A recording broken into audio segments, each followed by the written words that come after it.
आज हम करेंगे बैलेंस ऑफ पेमेंट का सेकंड पार्ट। फर्स्ट पार्ट मैंने पहले अपलोड कर दिया था, आप उसको ज़रूर देखिए, उसके बाद ही ये पार्ट समझ आएगा। तो आज हम करेंगे बैलेंस ऑफ पेमेंट का पार्ट टू। पार्ट टू में हम बताएंगे कि इसमें कौन सा अकाउंट आता है और उस अकाउंट के बैलेंस ऑफ पेमेंट अकाउंट के अंदर कौन कौन से अकाउंट आते हैं और उनके क्या क्या कंपोनेंट्स हैं, वो सारा कुछ हम डिटेल में डिस्कस करेंगे। तो अब हम शुरू करते हैं। तो सबसे पहले जो हमारा है, जो हमने balance of payment on current account discuss किया था, उसके बाद सेकंड पार्ट आ जाता है balance of payment on capital account. तो balance of payment on capital account या BOP on capital account, one and the same thing. Basically इसके अंदर क्या आता है, सिंपल लैंग्वेज में अगर किसी को समझाना है तो वो सारे एसेट्स या वो सारे ट्रांजैक्शंस जिससे हमारे एसेट और लायबिलिटी में चेंजेस आते हैं। दोबारा बोल रहा हूँ कि वो सारी ट्रांजैक्शंस जिससे हमारे एसेट और लायबिलिटी पे चेंजेस आते हैं और फ्यूचर क्लेम्स उठ जाते हैं, उन्हें हम balance of payment on capital account कहते हैं। सिंपल लैंग्वेज में लिख लेता हूँ, it includes transactions in financial assets, transactions in financial assets in the form of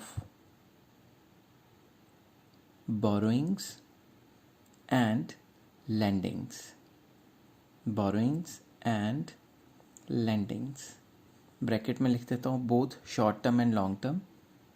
borrowing, हम किसी को कर्जा दें या किसी से कर्जा लें शॉर्ट टर्म के लिए, लॉन्ग टर्म के लिए, वो भी इसमें आ जाता है, comma short term and long term bracket close, comma private and official investments. इसमें प्राइवेट इन्वेस्टमेंट्स भी आ जाती हैं और ऑफिशियल, एक कंट्री की गवर्नमेंट किसी और कंट्री में थोड़ा इन्वेस्टमेंट्स कर रही हैं, वो भी आ जाती हैं। तो इसको और ज़्यादा सिंपल वर्ड्स में अगर कहना है, private and official investments, full stop, in simple words, in simple words we can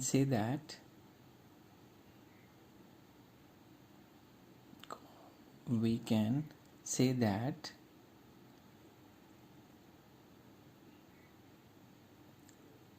capital account shows,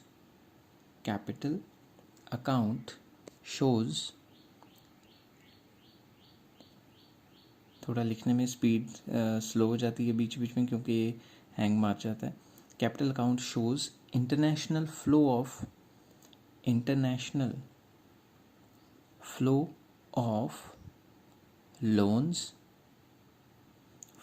loans and investments, loans and investments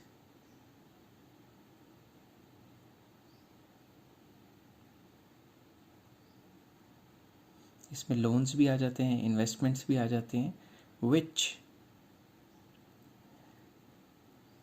represents a change in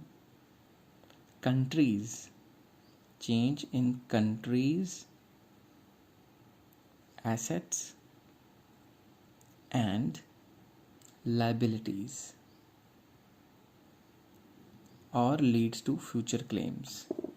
liabilities basically ये सारे के सारे future claim से deal करते हैं और asset liability को change करते हैं। बट इससे अपोजिट चलें, करंट अकाउंट में वो सारी ट्रांजैक्शंस आ जाती थी जो फ्यूचर क्लेम्स को नहीं देती थी, मतलब फ्यूचर क्लेम्स उसमें नहीं होते थे और एसेट लाइबिलिटी पे कोई फ़र्क नहीं पड़ता था। तो बेसिकली कैपिटल अकाउंट में वो सारी ट्रांजैक्शंस आ जाती हैं which leads to future claims, और ये क्या करती हैं, एसेट और लाइबिलिटी के स्टेटस को चेंज करती हैं। तो आई होप आपको ये समझ आ गया होगा। अब हम आगे चलेंगे और डिस्कस करेंगे इसमें आता क्या क्या है, इसके कई कंपोनेंट्स होते हैं। तो नेक्स्ट पेज पे we will discuss the components of BOP on capital account, components of BOP on capital account। इसको थोड़ा सजावट कर देते हैं ताकि देखने में थोड़ा अच्छा लगे। तो इसमें क्या क्या आ जाता है, इसमें आ जाता है नंबर 1 बोरोइंग्स। तो सबसे पहले मैं बोरोइंग्स बनाता हूँ। इसमें बोरोइंग्स मतलब कर्जा लेना, बोरो करना पैसा, ठीक है। अब इसमें बोरोइंग्स में फर्दर दो पार्ट आ जाते हैं बोरोइंग में, वो भी मैं नीचे बनाता हूँ। बोरोइंग का पहला पार्ट है, रंग चेंज कर देता हूँ, external commercial borrowings. External commercial borrowings. So external commercial borrowings are those borrowings which we take money or borrow at market rate of interest. तो एक्सटर्नल कमर्शियल बोरोइंग्स वो बोरोइंग्स हैं जो कि हम कर्ज़ा लेते हैं, मगर हम कर्ज़ा लेते हैं मार्केट रेट ऑफ इंटरेस्ट पे। जो मार्केट में रेट ऑफ इंटरेस्ट चल रहा है उस रेट पे हम कर्ज़ा लें तो उसे हम कहते हैं बोरोइंग्स एट कमर्शियल रेट्स। तो सिंपल वर्ड्स में इसका पहला था बोरिंग्स। बोरिंग्स के अंदर फर्स्ट पॉइंट आ जाता है कमर्शियल, एक्सटर्नल कमर्शियल बोरिंग्स, अगर बाहर से हम मार्केट रेट ऑफ इंटरेस्ट पे कर्जा उठाएं। मार्केट रेट ऑफ इंटरेस्ट, तो इसको मैं लिख लेता हूँ कि जो भी कमर्शियल बोरिंग्स होती हैं वो मार्केट रेट ऑफ इंटरेस्ट पे होती हैं। और उसके बाद इसके अंदर जो सेकंड पार्ट आ जाता है वो है एक्सटर्नल असिस्टेंस। कलर चेंज कर लेते हैं, एक्सटर्नल असिस्टेंस। असिस्टेंस आपको पता है किसी को असिस्ट करना, किसी को मदद करना। तो जो भी असिस्टेंस होती है वो कंसेशनल रेट ऑफ इंटरेस्ट पे कर्जा लेना, असिस्ट करना, किसी को हेल्प करना। तो जब भी हमें एक्सटर्नल असिस्टेंस मिलती है इसका मतलब है हमें कर्जा तो मिल रहा है मगर मार्केट रेट ऑफ इंटरेस्ट पे नहीं मिल रहा, कंसेशनल रेट ऑफ इंटरेस्ट पे कर्जा मिलना। ठीक है, कंसेशनल रेट पे। इसको जूम कर देता हूँ, जगह कम है तो मैं लिख देता हूँ यहाँ पे concessional rate of interest. Concessional rate of interest मतलब मार्केट रेट से थोड़ा सस्ता कर्जा मिलना। ठीक है, तो कर्जे तो इसमें बोरोइंग्स में दोनों ही आ गए। दोनों कर्जे बाहर से आएंगे, एक मार्केट रेट ऑफ इंटरेस्ट पे हमने उठा लिया, एक सस्ते रेट ऑफ इंटरेस्ट पे। जो हम कंट्री हमारी हेल्प करना चाहता है या कोई इंस्टीट्यूशन हमारा हेल्प करना चाहता है वो हमें सस्ते रेट ऑफ इंटरेस्ट पे कर्जा दे देता है। तो इसके बाद आ जाता है सेकेंड मेन पॉइंट, बोरोइंग्स के अलावा। बोरोइंग्स के अलावा जो सेकेंड पॉइंट है that is called foreign investments. Borrowings तो जब हमारे पास आती हैं तो हमारे ऊपर लाइबिलिटी चढ़ जाती है। दूसरा है फॉरेन इन्वेस्टमेंट्स। जब भी हमारे कंट्री में फॉरेन इन्वेस्टमेंट्स आती हैं तो हमारे ऊपर लाइबिलिटी नहीं चढ़ती बल्कि वो पैसे लेके आते हैं तो हमारे एसेट्स बनते हैं। तो ये एसेट्स वाले पार्ट में आ जाएगा फॉरेन इन्वेस्टमेंट। तो फॉरेन इन्वेस्टमेंट में बेसिकली दो टाइप की मेन इन्वेस्टमेंट्स हैं। एक है पोर्टफोलियो इन्वेस्टमेंट, तो पहला पार्ट मैं लिख लेता हूँ, पोर्टफोलियो इन्वेस्टमेंट। पोर्टफोलियो इन्वेस्टमेंट तब होता है जब बाहर की कोई कंपनी आए और हमारे कंपनी के शेयर्स खरीद लें। फॉर एग्जांपल बाहर से कोई FIIs आए, इन्वेस्टर्स आए और उन्होंने अपनी कंपनी नहीं खोली बल्कि हमारी कंपनी के किसी कंपनी में हिस्सेदारी खरीद ली या शेयर खरीद लिए।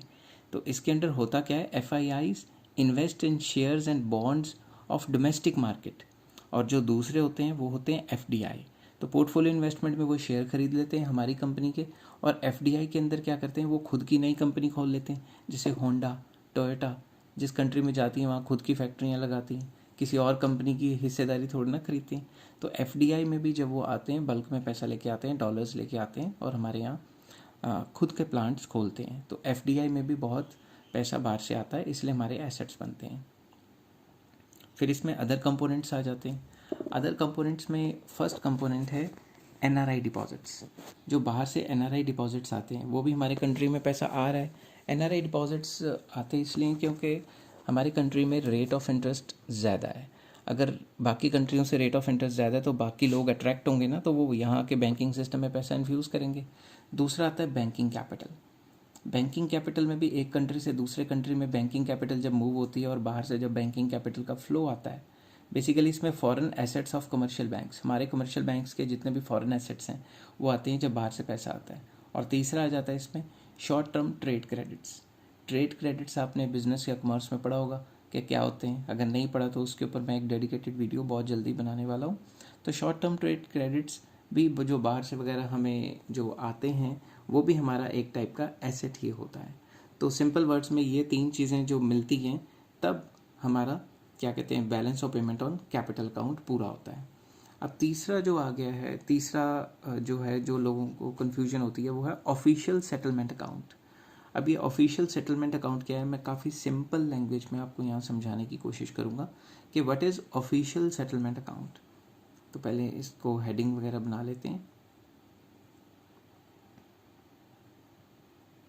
तो चलिए शुरू करते हैं। इट मेजर्स it measures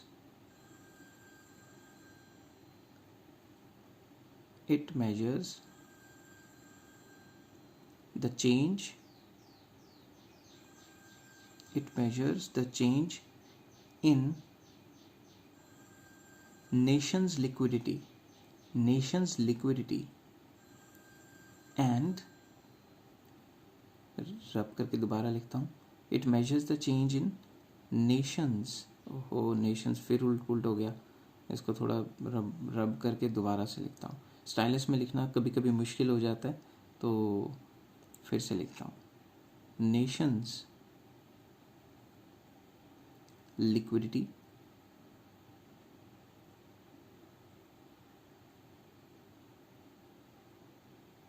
एक बार अच्छे तरीके से लिख देता हूँ ताकि आप लोगों को कन्फ्यूजन ना हो। नेशंस लिक्विडिटी, चाहे 2 मिनट फालतू लग जाए, हैंडराइटिंग क्लियर होनी चाहिए। Nations liquidity and non liquid liabilities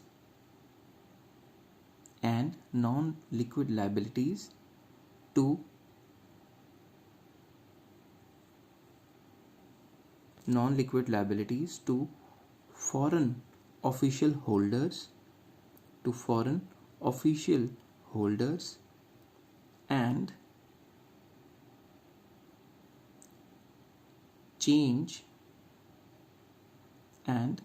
the change in nations official reserve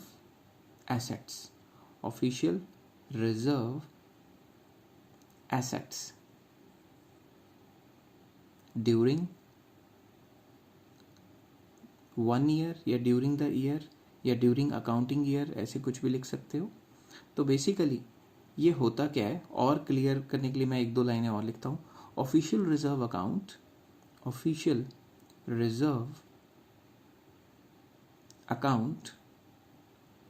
नहीं, assets, sorry, official reserve assets of a country includes it's gold stock, कि हमारे पास गोल्ड स्टॉक कितना है, it's gold stock, comma, holdings of its convertible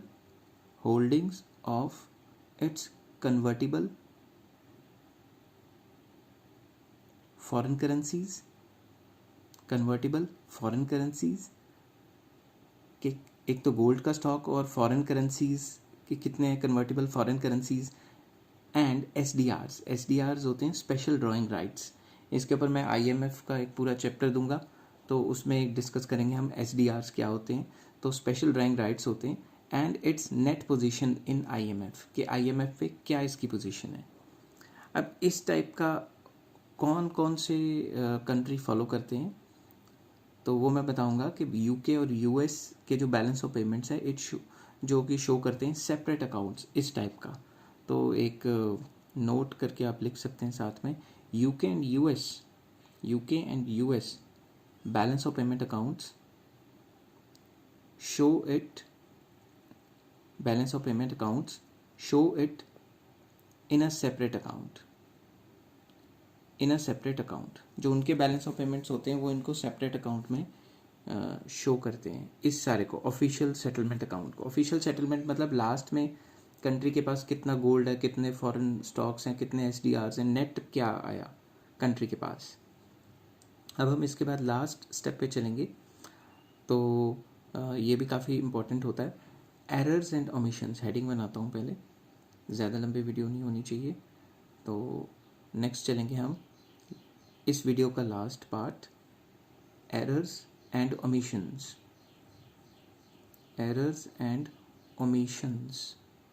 heading बना लेता हूँ proper.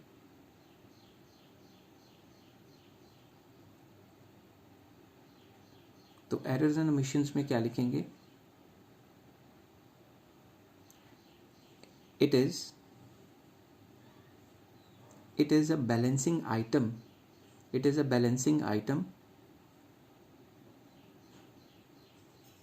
so that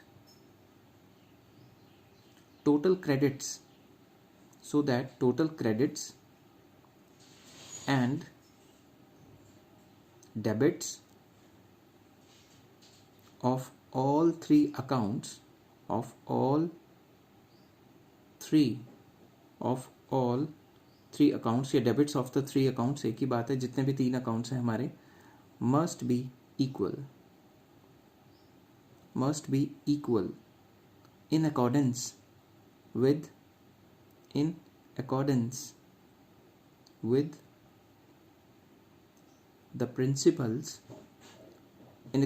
the principles of double counting or double entry, in accordance with the principle of double entry bookkeeping, so that